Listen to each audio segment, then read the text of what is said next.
이거 어렵다라고 하시는 분들 많아요. 부모를 용서하는 것. 반드시 부모를 용서할 필요는 없다라고 얘기를 해요. 심하게 학대받았거나 뭐 진짜 막 정말 죽을 정도로 맞았거나 아니면 알코올 중독자로서 너무 그 술주정을 앞에서 보고 자라서 그랬거나 그러면 뭐 용서하지 않아도 된대요. 용서할 수 없으면. 그런데 대부분 이 치유 과정이 진행됨에 따라서 자연스럽게 부모를 용서하게 된다라고 해요. 우리가 이 부모가 참 무섭고 뭔가 이 부모를 싫은 존재라고 얘기하기 싫은 것도 거인처럼 강력하고 완벽한 존재였잖아요. 이 부모님이라는 게 아이에게는. 근데 이게 성인이 되고 난 후에 이런 치유 작업을 하다 보면 아, 그들도 문제와 걱정거리를 가진 한 명의 인간이었구나. 한 명의 어린아이였구나. 거인이 아니었구나.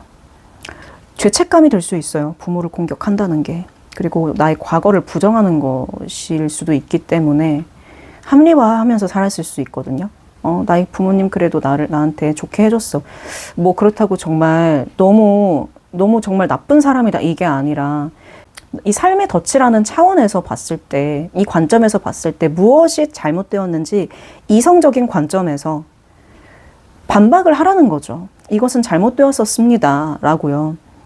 그래서 뭐 부모님 전상서처럼 보내지 않더라도 이것을 씀으로써 내가 나의 인생의 모든 면을 받아들일 수가 있다. 제가 점검을 해보면서 보니까 나만의 문제는 아닐 수 있어요. 오히려 이 덫을 물려준 부모님도 그거의 피해자일 수도 있고요. 이게 좀 대대로 이어져 온 트라우마의 연속일 수도 있거든요. 그래서 여러분이 나의 삶의 덫을 고쳐야겠다라고, 이제는 벗어던져야겠다라고 결심을 하셨으면 여러분은 트라우마의 생존자이자 또 나의 그 업이라고 하죠. 까르마를 단절시킬 수 있는 가문의 영웅이라고도 이야기하면 너무 좀 오글거리나요? 여기선 패트릭의 사례를 들고 있는데 패트릭은 아내가 자꾸 바람을 피웠대요. 근데 알고 보니까 패트릭이 어린 시절에 알코올 중독자인 어머니 밑에서 자랐다라는 거죠. 심지어 엄마가 집에 오지 않는 날도 있었어요. 그냥 나타나지 않았던 거예요. 우리는 모두 엄마가 어디 있는지 알고 있었지만 그 누구도 말하지 않았어요. 사실 집에 온다 해도 별 상관이 없었죠. 엄마는 항상 취해 있거나 취해가는 중이었죠. 만일 당신의 부모 중에서 한 분이 심한 알코올 중독자였다면 안전에 대한 당신의 욕구는 거의 확실히 충족되지 못했을 것이다. 그래서 이 패트릭은 성인이 되어서도 불안정에 중독되었다라고 해요.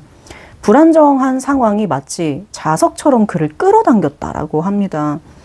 그러니까 불나방이 조명을 향해 달려가는 거죠. 타 죽을 걸 알면서도. 불안정한 여자에게 매력을 느끼고 자신도 모르게 이런 여성들과 사랑에 빠지고 네, 자기 파괴적인 관계로 돌진을 한다. 네, 자기 파괴적인 관계를 하고 계신 분들은 혹시 이거에 빠지고 계신 건 아닌가 한번 생각해 보세요. 여기선 또 제드의 사례를 드는데 모든 여자에게 실망하는 문제를 가지고 있대요. 이 제드라는 분이. 친밀감으로부터 도망치고 가까운 관계마저도 피상적으로 유지하고 친한 사람의 이름을 한 명도 떠올릴 수 없고 아버지에 대해 거의 아는 바가 없고 어머니는 차갑고 동떨어진 사람이었다.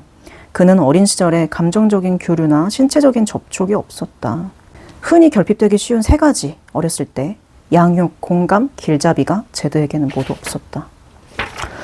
그래서 우리가 되게 엄마와 아이가 따뜻하게 안고 있을 때 옥시토신이라는 호르몬이 나온다고 하잖아요. 그래서 그 안에서 편안하고 안정적인 그런 정서를 아이가 느낀다고 하는데 항상 이 냉담하고 뭔가 안기려고 하면 왜 그래 이러면서 좀 내쳐지거나 하는 그런 차가운 환경에서 자랐다면 이거는 냉동고에서 자라는 것만큼이나 어디 기댈 수 있는 그런 게 없지 않을까.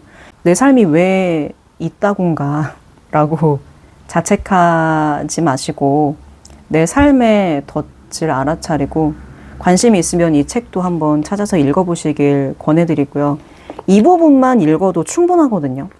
그리고 그 진단지는 제가 그 법적인 그 이슈가 혹시 있지는 않은지를 점검해보고 이 영상 업로드하면서 같이 올리도록 하겠습니다. 삶의 덫을 어떻게 바꾸냐, 일반적인 단계로 이게 6단계를 이야기를 하거든요. 첫 번째, 당신이 걸려있는 덫을 확인하고 이름을 붙여라. 두 번째, 덫의 기원을 이해하라.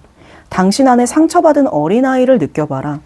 이 내면아이 치유라는 기법을 좋아하지 않는 분들도 계세요. 왜 안 좋아하냐면 이 어린 시절에 자꾸 뭐 누구나 상처가 없는 사람이 어딨냐, 그런 거에 자꾸 얽매여 있으면 지금 현재와 미래를 살지 못하는 거 아니냐라고 반박하시는 분들도 있는데요.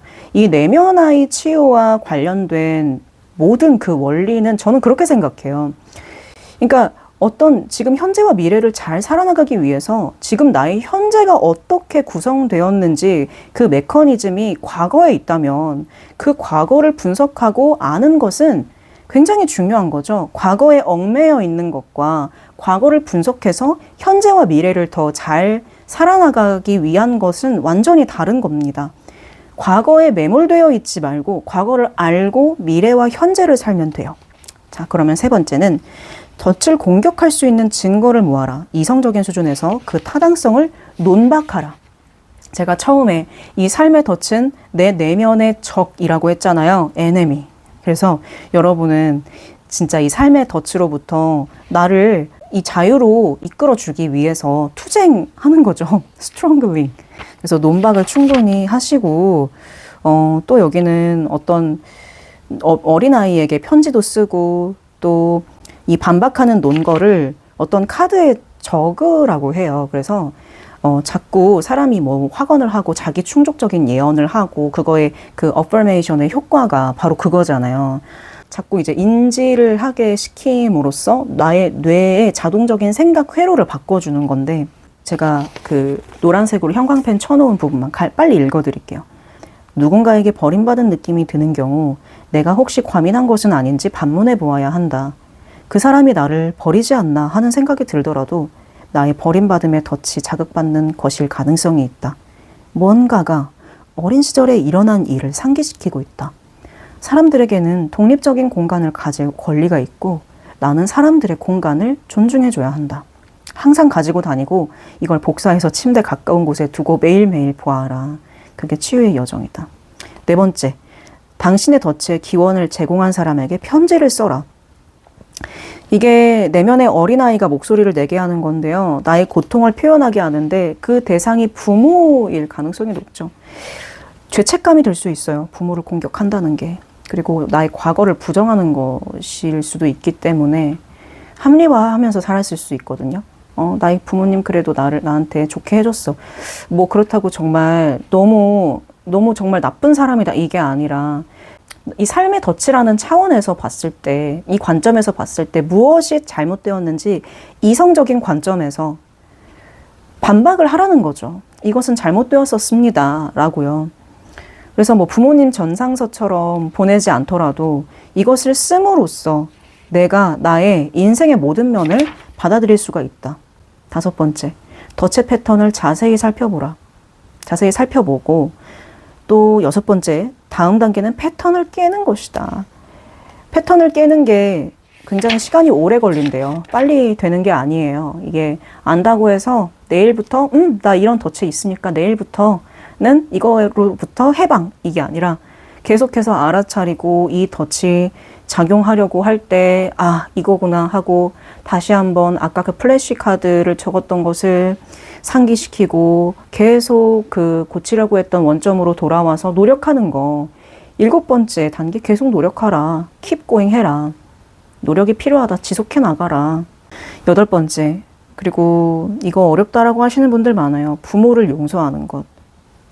반드시 부모를 용서할 필요는 없다라고 얘기를 해요. 심하게 학대받았거나 뭐 진짜 막 정말 죽을 정도로 맞았거나 아니면 알코올 중독자로서 너무 그 술주정을 앞에서 보고 자라서 그랬거나 그러면 뭐 용서하지 않아도 된대요. 용서할 수 없으면. 그런데 대부분 이 치유 과정이 진행됨에 따라서 자연스럽게 부모를 용서하게 된다라고 해요. 우리가 이 부모가 참 무섭고 뭔가 이 부모를 싫은 존재라고 얘기하기 싫은 것도 거인처럼 강력하고 완벽한 존재였잖아요. 이 부모님이라는 게 아이에게는. 근데 이게 성인이 되고 난 후에 이런 치유 작업을 하다 보면 그들도 문제와 걱정거리를 가진 한 명의 인간이었구나. 한 명의 어린아이였구나. 거인이 아니었구나. 모두가 그 안에 내면 아이를 가지고 있거든요. 그리고 저는 우리나라가 너무 빠른 경제 성장을 이뤘기 때문에 그 안에서 정서적인 면, 질적인 면이 많이 결핍이 되어 있다고 생각해요. 그래서 좋은 분들도 정말 많지만 양적인 성장에만 집중하고 정말 정서적인 교류에 참 먹거리 문제를 먼저 생각하셨던 분들은 그들도 한 명의 어린아이였고 그들도 한 명의 존중받지 못하고 안전을 보장받지 못했던 불쌍한 어린아이였다라는 걸 깨닫게 되면 그냥 안쓰러운 거죠. 모두 그냥 똑같은 고통을 연결되어서 느끼는, 연대해서 느끼는 어떤 같은 지구적인 존재구나. 뭘 원망하는 것 자체가 내 에너지를 쓰는 거고 나의 인생 중에서 사실 나한테 화가 난 거거든요. 그거 누구를 원망한다는 게. 네, 이렇게 된대요. 네. 그래서 벌써 이 영상 찍으니까 50분이 다 되어 가고 있어요. 그만큼 저에게 너무나 울림이 컸던 책이었기 때문에 제가 이 책을 사실은 산 지도 몇 년이 되었어요. 이것도 한 2년 정도 되었나? 그때는 이게 막 쑥쑥 읽히지 않았거든요. 근데 무언가 이제 때가 됐는지 이런 책들이 쉽게 소화가 되더랍니다. 내가 고치기 쉬운 것부터 해결해 보시면 자존감도 높아지고 자신감도 생기고 사람 고쳐 쓰는 거 아니라고 하는데 내가 의지로 하니까 고쳐질 수 있던데? 라고 할 수 있는 지경까지 가셨으면 좋겠어요. 저는 여러분의 행복과 안녕을 기원하면서 좋은 에너지 담아오겠습니다. 혹시나 제가 여행 중에 영상을 찍을 수 있다면 찍어서 올리도록 할게요.